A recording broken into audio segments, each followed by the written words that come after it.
Southeastern Brazil has been hit by a historic deluge, with relentless storms unleashing record-breaking rainfall across the region. What began as a series of heavy showers quickly escalated into a disaster of unprecedented scale, catching many communities off guard and unprepared for the sheer volume of water.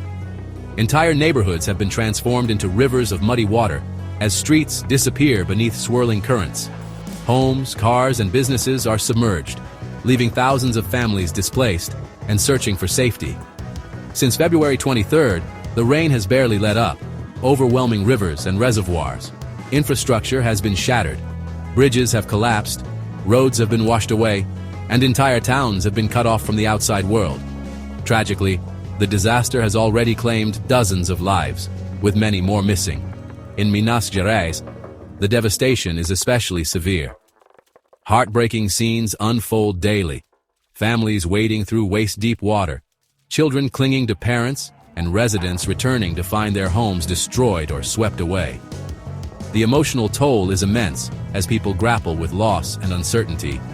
The Paraibuna River, once a vital lifeline for the region, has turned into a raging torrent. In just a few hours, it swallowed entire blocks, inundating homes and businesses that had stood for generations. The speed and force of the flooding left little time for evacuation.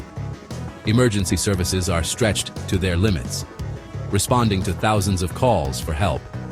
Rescue boats navigate treacherous waters to reach people stranded on rooftops or trapped inside their homes. Firefighters and volunteers work around the clock, risking their own safety to save others. The chaos continues as floodwaters keep rising, swallowing more of the landscape each day. The full extent of the destruction is still unknown, with debris and devastation stretching as far as the eye can see. Yet, amid the tragedy, stories of courage and solidarity shine through. Neighbors form human chains to rescue each other, and first responders risk everything to bring people to safety. Communities are coming together, showing resilience in the face of overwhelming adversity. As the waters slowly begin to recede, Brazil faces a profound crisis. The road to recovery will be long and difficult, but the spirit of its people remains unbroken. Volunteers and workers have already begun the daunting task of rebuilding, determined to restore hope and normalcy to their devastated communities. Behind the shocking images lies the true tragedy, the human cost. At least 22 lives have been lost, each one a family shattered. 45 people, including children, remain missing. Families wait in agony for news. Rescue teams race against time, searching through debris and treacherous terrain. Over 400 people have been forced from their homes, now living in crowded shelters with uncertain futures. Neighborhoods are scattered, routines destroyed, and children face trauma, with schools closed indefinitely. The immediate need is for food, water, and shelter, but the psychological wounds will last far longer. The human cost of these floods will echo for years. Juiz de Fora, once a bustling city full of life and energy, now finds itself at the epicenter of an unimaginable catastrophe. The relentless downpour has transformed familiar streets into rivers and neighborhoods into islands of despair. The tragedy here is overwhelming. 16 of the region's 22 deaths have occurred in Juiz de Fora alone. Families mourn loved ones lost to the disaster, their grief echoing through the rain-soaked streets. In response, city officials have declared a state of public calamity, acknowledging the severity of the crisis and the urgent need for outside assistance. The Paraibuna River, swollen far beyond its banks, has unleashed devastation, flooding entire districts and triggering deadly landslides that buried homes as families slept. The force of nature has left scars that will take years to heal. Rescue teams face daunting challenges. Floodwaters and landslides have cut off access to many neighborhoods, leaving residents stranded and desperate for help. Boats and helicopters are the only lifelines for some. Across the city, cars lie submerged beneath murky water. Storefronts are gutted and caked in mud, and a thick brown sludge coats every surface, making movement hazardous and cleanup nearly impossible. The city's infrastructure is in ruins.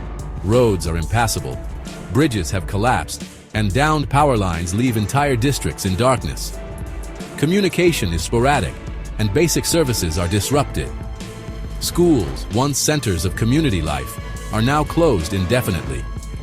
Playgrounds sit empty under gray skies, and the laughter of children has been replaced by silence and uncertainty.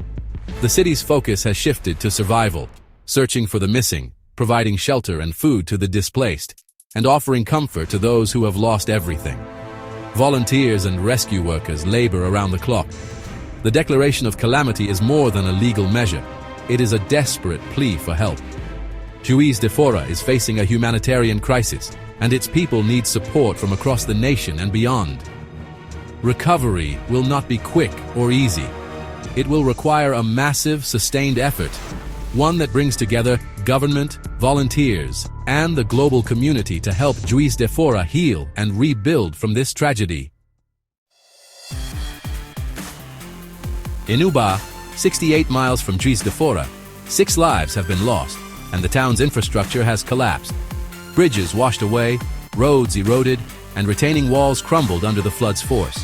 The destruction has paralyzed the town, isolating communities and making aid delivery nearly impossible. Economic life has halted, with businesses flooded and supply chains severed. For residents, the loss of infrastructure means severed connections to hospitals, supplies, and family. Rebuilding will be monumental, and the disaster is a stark warning about the need for resilient systems.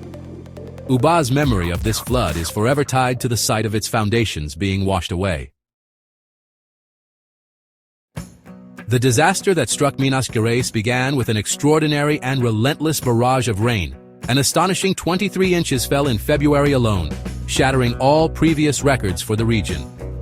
For days, dark clouds hovered over the state, unleashing torrents that seemed never-ending. Residents watched in disbelief as familiar streets quickly transformed into rivers, and the sound of rain became a constant backdrop to daily life. This unprecedented rainfall saturated the soil far beyond its capacity, causing rivers to swell and overflow their banks. Entire neighborhoods were submerged, and hillsides, weakened by the constant downpour, gave way in deadly landslides. The relentless water carved new paths through towns and countryside alike, leaving destruction in its wake. The Paribuna River, along with many others, was pushed far past its limits. Water levels rose rapidly, inundating farmland and swallowing bridges that had stood for decades. The sheer volume of water was overwhelming, and the landscape was transformed almost overnight. As the storm reached its peak, emergency services were inundated with desperate calls for help. Rescue teams braved treacherous conditions, wading through floodwaters and navigating blocked roads to reach those trapped by the rising water. The scale of the disaster stretched resources to their absolute limits, and every available hand was needed. The speed and ferocity of the downpour caught many off guard. In a matter of minutes, city streets became impassable, and cars were stranded in deep water. Pedestrians scrambled for shelter, often finding themselves surrounded by rapidly rising floods. The volatility of extreme weather was on full display, reminding everyone of nature's unpredictable power. The aftermath revealed the true scale of the tragedy. Roads were washed away, bridges collapsed, and vital infrastructure was left in ruins.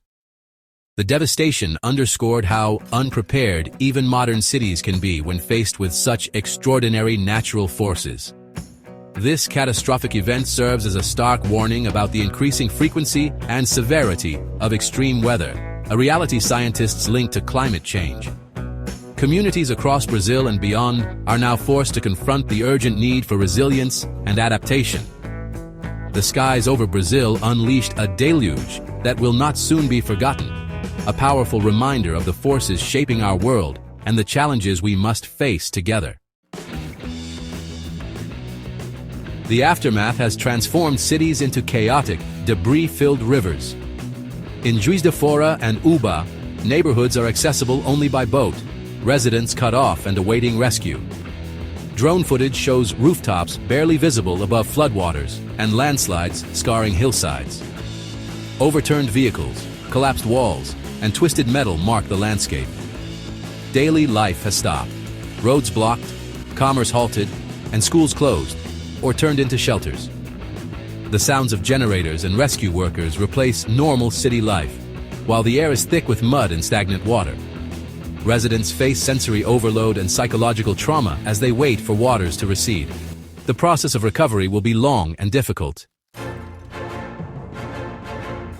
Amid the destruction, rescue teams are in a race against time to find the 45 missing. Specialized crews use heavy machinery to search landslides and boats to reach stranded residents. First responders work around the clock in dangerous, emotionally taxing conditions. Firefighters, civil defense, military, and volunteers are united in their mission to save lives. Despite heroic efforts, the scale of the disaster overwhelms available resources. Authorities must prioritize the most critical cases, leaving many waiting for help. The rescue operation is a testament to human resilience, but also to the disaster's immense power. As rescue efforts continue, a new threat looms. More rain is forecast for the region. Brazil's National Institute of Meteorology has issued a red alert for Minas Gerais and surrounding states. Additional rainfall could trigger new floods and landslides on already saturated ground.